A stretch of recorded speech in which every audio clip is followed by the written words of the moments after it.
there, History and Systems class of 2018. It is I, William Wundt here, famous physician, physiologist, philosopher, professor, and founder of voluntarism here, and I wanted to give you youngsters some insight into my life and my work and how it shaped the field of psychology as you know it today. I was born back in 1832 in Germany to my parents as their 17th child. Yes, you heard me correctly. I was child number 17 to my parents. I guess my parents just wanted to have a large family. I'm not really sure. But I'm sure that if we were alive today, we could get one of those, what do you call it? Who are those people? The Kardashians or something? Oh, yes, a reality TV show. I think we'd have some great ratings. Anyways, I grew up in a time where the reinvestment of wealth into the fields of education and medicine and technology was quite popular, which drove me to go to medical school. In the years 1851 to 1856, I studied medicine, and I graduated with my Doctor of Medicine from the University of Heidelberg, where I later joined their staff. While I dabbled in the medical field for a while, it was not my true passion, as I was more interested in psychology.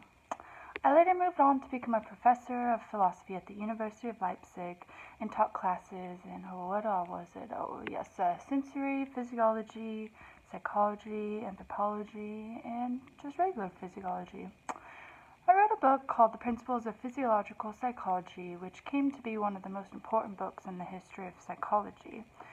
It was also the first textbook about the field of experimental psychology, where I successfully combined physiology and psychology together. I worked at the university with my friends and colleagues Ernst Weber and Gustav Fechner, and with their psychophysical tools and findings, I began to really transform psychology from a branch of physiology into a true science. I really wanted to change psychology from an unsystematic introspection that was driven by philosophers towards using the scientific method, which was heavily influenced by my time in the medical field. In 1879, I opened the first laboratory to ever be devoted solely to psychological studies. This action was the beginning of psychology as its own independent field of study, and really set psychology apart from other topics that were being studied at the time.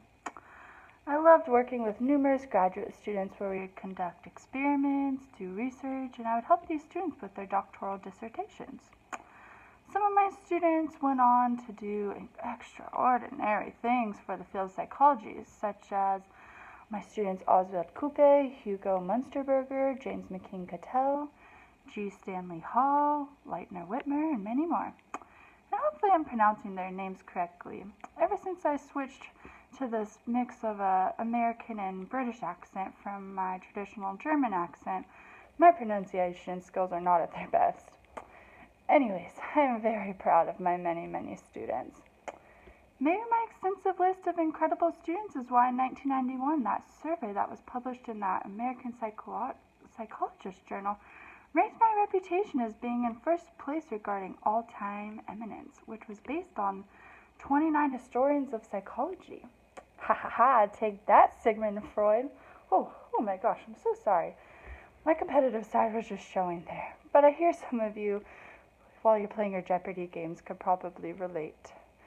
I'm looking at you, Group 2. Okay, now, back to me.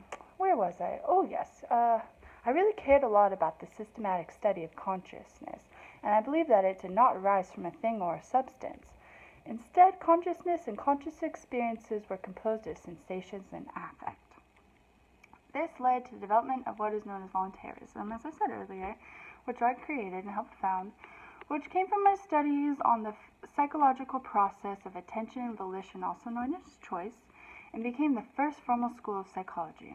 I tended to focus on the immediate conscious experience, such as actually eating or tasting a piece of delicious cake, rather than the mediated conscious experience, such as reading about how that cake tasted.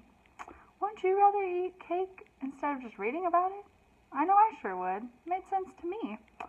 In my laboratory, I would have my subjects focus on their internal perception rather than the defining properties such as the subject's awareness of the stimulus that they encountered. Well, I could go on and on about my discoveries and contributions to the field. I think I want to go back and read some of my old journals from the first academic journal for psychological research that I helped create. I also had quite the reputation for publishing a lot of work back in my day before I passed away in August of 1920. Well, youngsters, keep working hard in your pursuits of your doctoral studies in psychology. I worked really hard and look where it got me. Into your textbooks and into your history and systems class. Well, kiddos, until next time, enjoy your day and your studies.